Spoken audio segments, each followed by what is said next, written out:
Welcome to Tokyo Jazz Joints, 5 days in June. This is part one.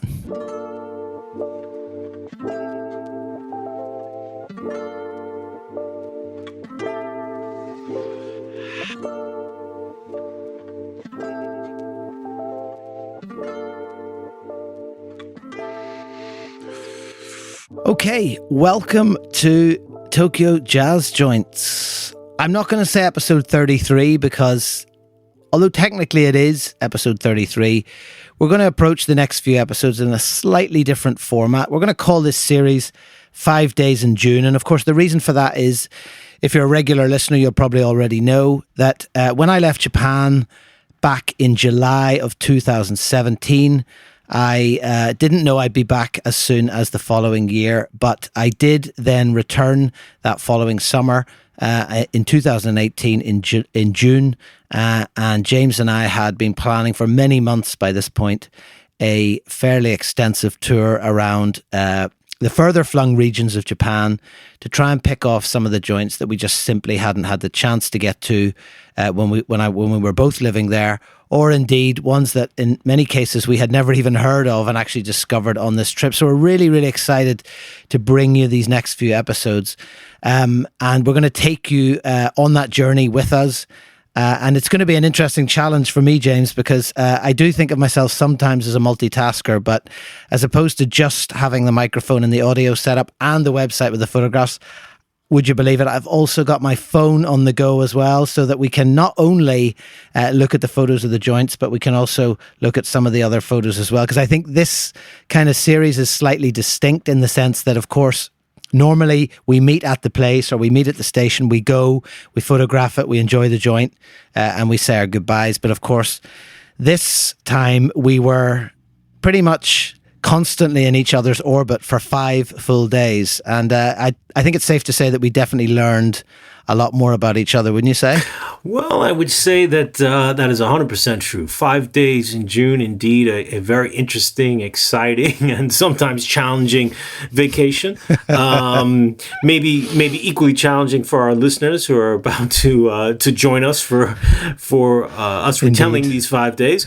But yes, it was. I can't believe it was already 2.5 years ago. And I know. I remember when we were talking about the idea, you know, we didn't know whether to concentrate on one particular region and just do it comprehensively or to hop around. And for some reason, well lost logic at this point, we picked both the northernmost part of Japan, the island of Hokkaido, and the southernmost major island, Kyushu, over the course of 5 days. There must have been a reason. I failed to remember what it was. It did work out in the end, but perhaps not the best route that we could have taken in retrospect. I think we modeled it on a lengthier free jazz solo, didn't we? So, you know, it's all over the place, let's be honest. But just for context, in that trip, which was, I think, about 3.5 weeks, I managed to document another 40 places photographically. And again, just for context, 30 of those 40 we did together in 5.5 days. So to say it was a whirlwind tour, I think would probably be an understatement. And I'm really excited to recount it and reminisce. I've been chuckling away to myself this morning, discovering some of the photos. I'm looking just right now at one of you with your head slumped in one of those tiny little porthole windows on an airplane. Oh, well, with your sunglasses on.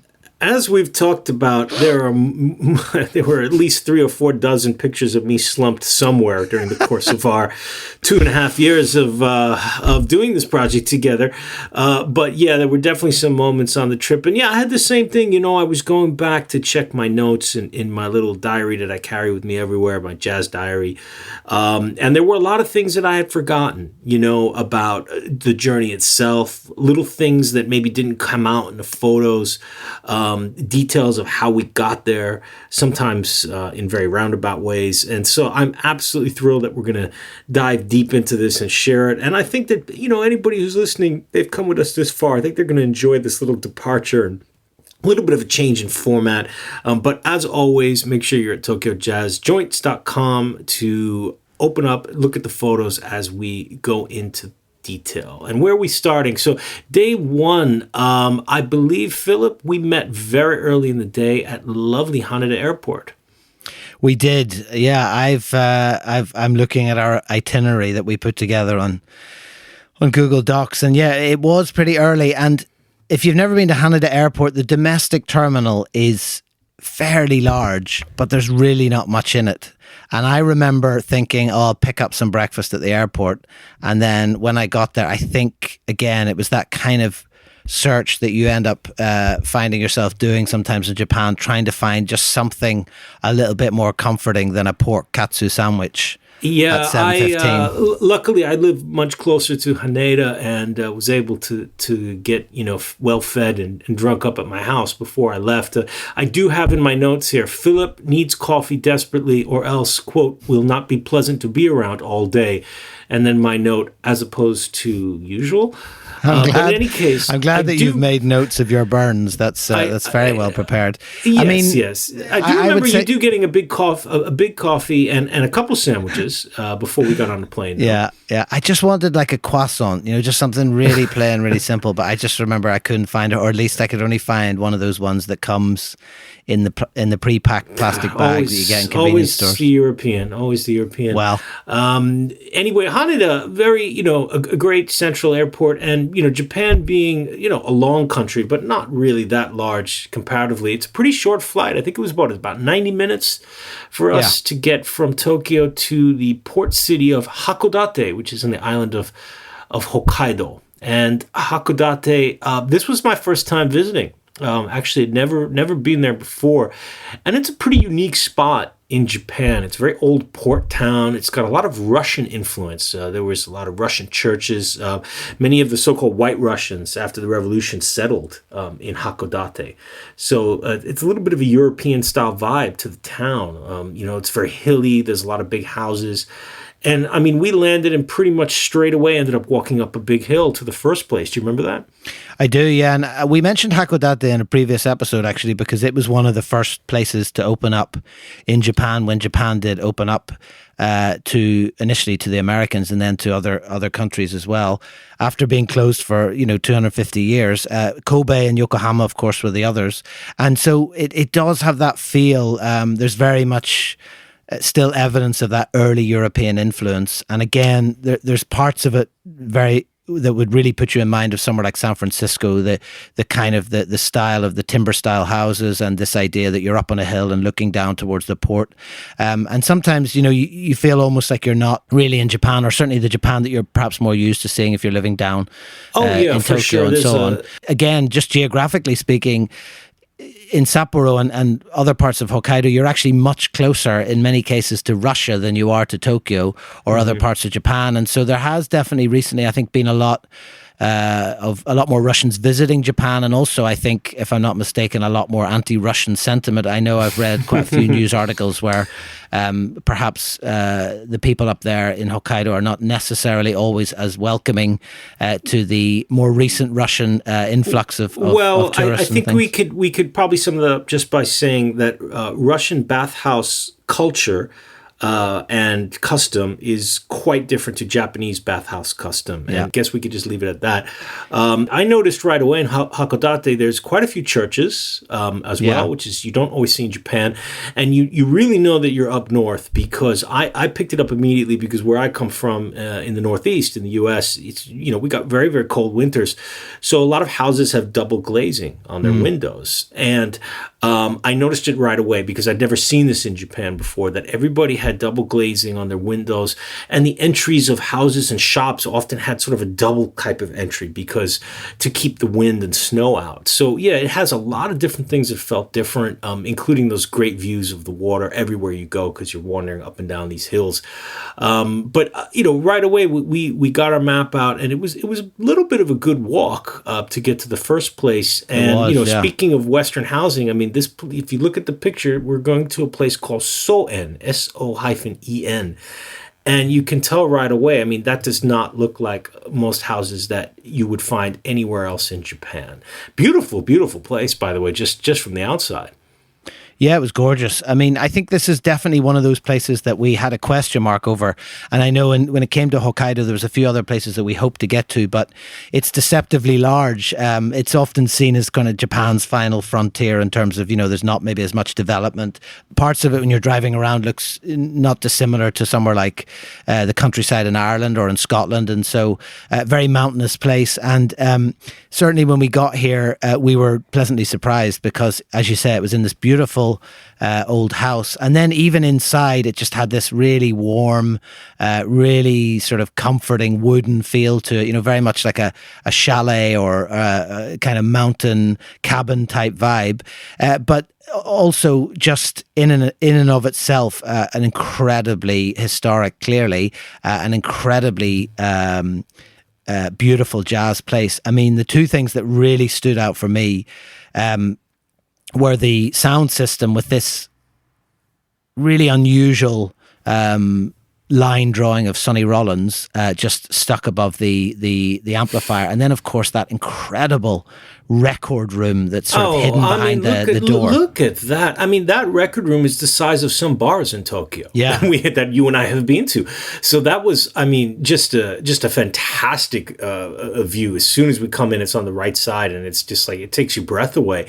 And you're right, that matchbook collage, we've mentioned many times about how the jazz kiseten and bars over the years and decades would use matchbooks instead of business cards, especially because in those days, probably almost all their customers were smoking.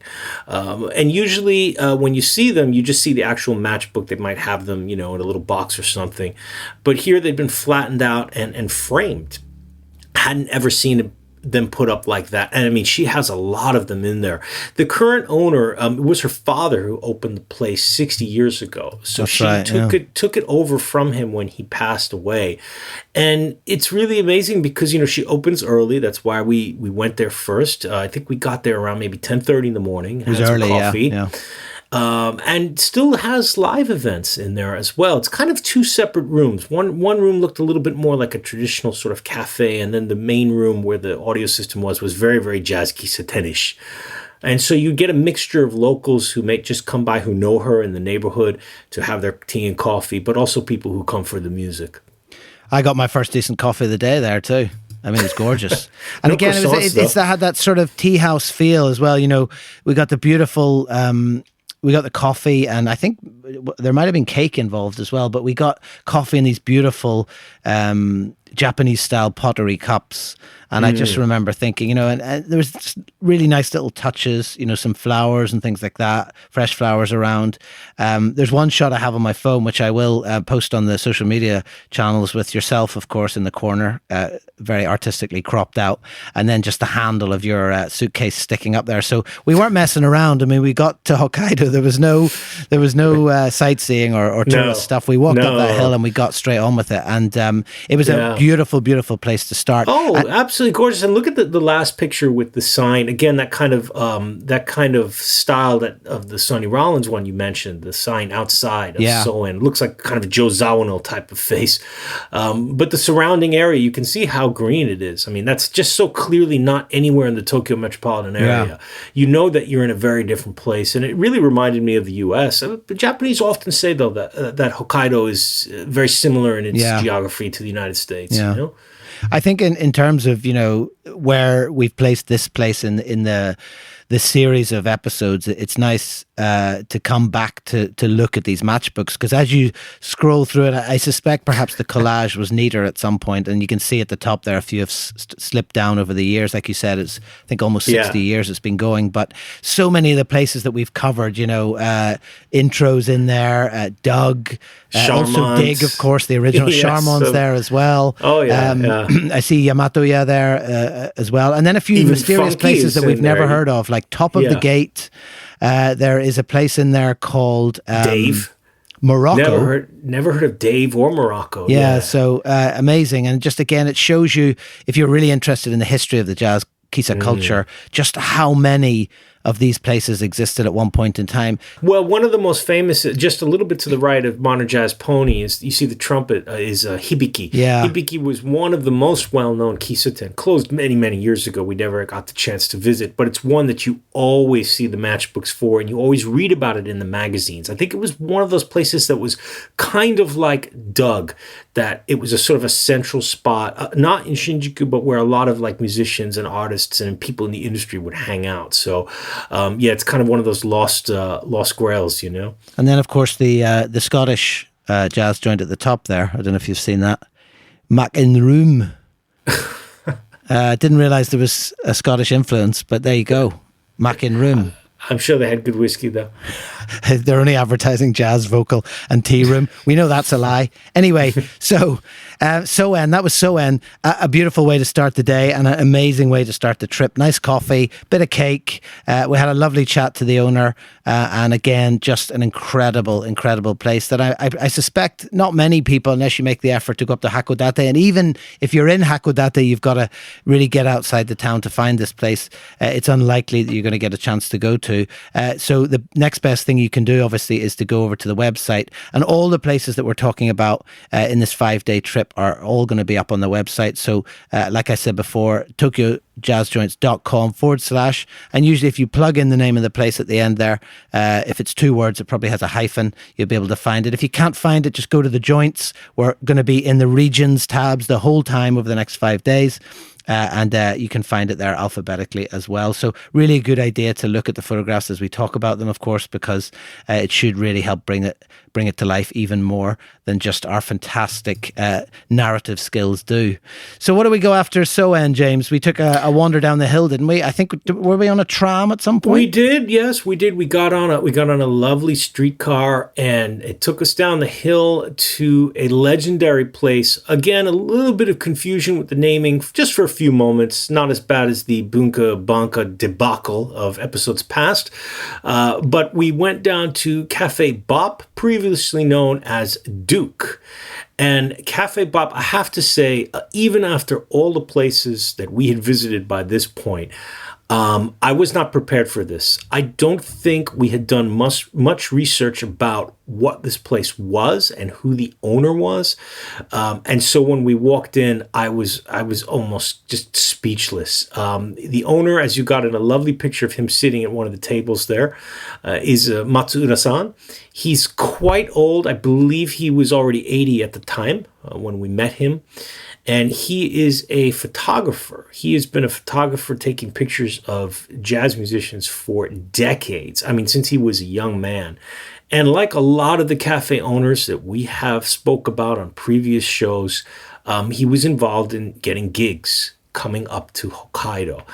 I did not realize that we knew that the jazz musicians who came from America mostly would play all around Japan. We talked about Mokuba and Gunma. We've talked about other regional cities where these owners would sort of, work to promote gigs with the local city authorities. I didn't realize that it had all extended all the way up to Hokkaido. So this was a real surprise for a lot of reasons. And I mean, I remember it was so strange. He immediately sort of got what we were talking about and why we came. He didn't act at all surprised. No. And, he said, okay, sit down. And he started to talk to us and show us all the photos that he had. And you can just see from some of the pictures, look at the amount of pictures he has up on the wall, these incredible portraits. Well, I think, this place stands out in my mind as one of the most incredible experiences that we've had because, as you can probably see from the photographs, the more eagle-eyed listeners will spot that not only does he have the John Coltrane ticket stub from the only time that Coltrane visited Japan, but in addition to that, of course, he managed to get a portrait of Coltrane signed. And as if that's not enough, if you just move to the left, you can see he also has a portrait of Miles Davis signed, and then slip over to the right, and Thelonious Monk's portrait is also signed there as well. So just hanging on the wall there, an unbelievable slice of jazz history, of jazz memorabilia, and just certainly, if you're a jazz fan, completely and utterly priceless. It's absolutely incredible. And then, as if that wasn't enough, once we got chatting about Coltrane in particular, and we pointed out this photograph, he headed off to behind the bar where he produced a shoebox. And this is definitely one of those memories, James, that if I make it to as old as Matsura-san here, and I'm sitting somewhere waffling on about the good times living in Japan and wandering around jazz joints, and my grandchildren, if I have any, are thinking, what the hell is he on about? This will be one of the stories I'll be telling, because he opened up this shoebox and just in there he had rows and rows of negatives of the photographs that he had taken when he went to see Coltrane, sneaked his camera in, because in those days, a lot of times you weren't allowed to take a camera in unless you were officially a photographer. So he told us that he sneaked his camera in and he had these negatives just sitting in a shoebox behind the bar of Coltrane playing live in Japan. And I just will never forget the sort of jaw-dropping impact that had on me. And yet to him, it was just like he was showing you something that, you know, he just pulled off a shelf and was no big thing. And I took some photographs of them with my phone. I will post them on social media, but it's just astonishing. I mean, you just wonder, first of all, how do these things exist today? And also, perhaps more worryingly, like, what will happen to all this jazz history once these places go? That's something, completely. You know, we've gone on and on about that, about how we so worry about these places. You know, do the owners, as they pass into retirement or they become unable to run the joint, you know, what's going to happen to the place, but also what's going to happen to their collections of vinyl, and in this case, these unbelievable pictures. And it's really strange, too, because, you know, you think about John Coltrane came to Japan before either of us were born, and yet we're coming in more than 60 years, 55 years later, just absolutely speechless, in awe that not only did this guy go to the gig, that would have been enough for me. It would have been like, you saw Coltrane when he was here, you know, and I've heard that before here and there from people, but was able to get those photos taken. It's an absolute treasure. I mean, everything in this little cafe to me was a treasure. The pictures, and what about the door? Remember the story about the door? You got a picture of it there where you next to Charlie Parker. Yeah, this is the only door. This is the only joint that we've ever been to where a toilet door was hanging on the wall. Yeah. Right. Well, what happened is the original space that they had a fire. Yeah. But he was able to salvage the door because that had been signed by so many visiting musicians. Yeah. And if you look in at the photo and scroll in just a little bit, you can make out some very serious names in there.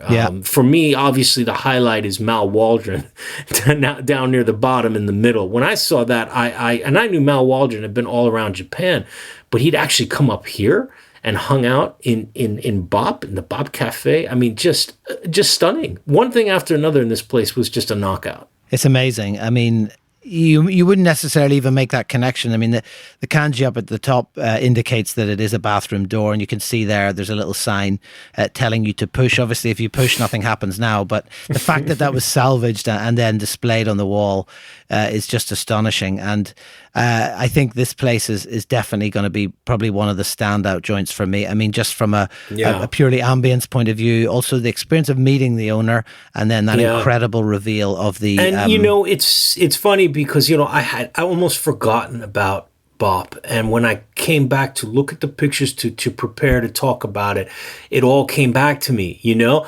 And I mean, man, if I had that door, I would have that in my living room. You know, I mean, that's just priceless, man. I don't know what my wife would think of an old jazz cafe toilet door, but she's sort of used to my idiosyncratic hobby at this point. She might just nod it off. But I suspect it wouldn't stay there long. But I mean, I've met Wakan. I suspect it won't stay there long. But I mean, she might humor you, have it up for a day or two, and then as soon as you head off to a jazz joint, it'll be coming down. But yeah, do we know anything about the actual toilet door? I mean, obviously, apart from the fact that there's this what almost looks like a handwritten poster for the Modern Jazz Quartet, which is also signed by them. There's a photograph above, which I suspect is a musician playing in the original bop. And unfortunately, it's too small to see, but it actually... Oh, I know. I think I remember that yes, that is a Japanese musician, but I don't remember. I looked in my notes and I couldn't find, it was like so often when we go in these places, you're talking in Japanese, you're trying to take the notes a mile a minute in English.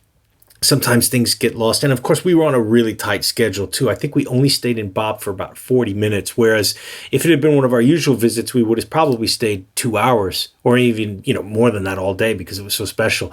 So I didn't get all the details, but I do know that he had helped to record several famous Japanese jazz albums.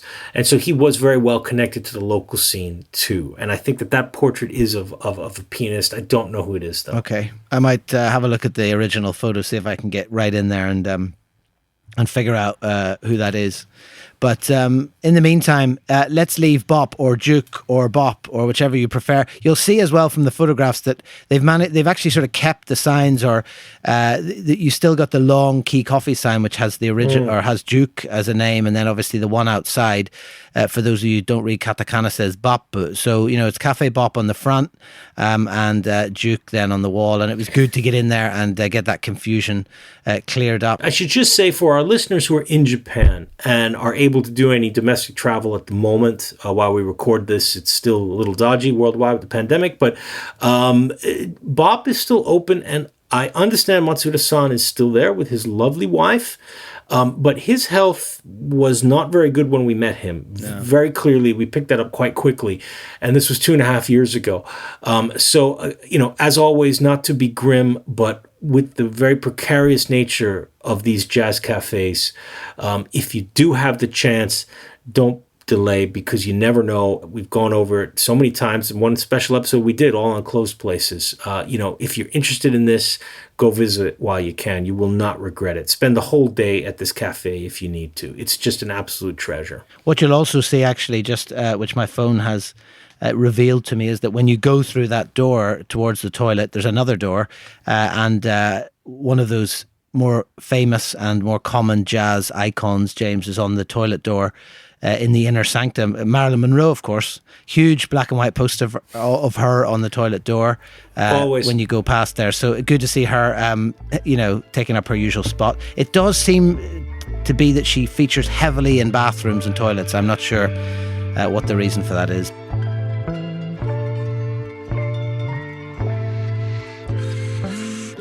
This podcast was produced and created by Philip Arneal and James Catchpole of the Tokyo Jazz Joints Project. Thanks to Brian of Grooves Ahead for audio assistance, and also to Louie Lastic for our theme music.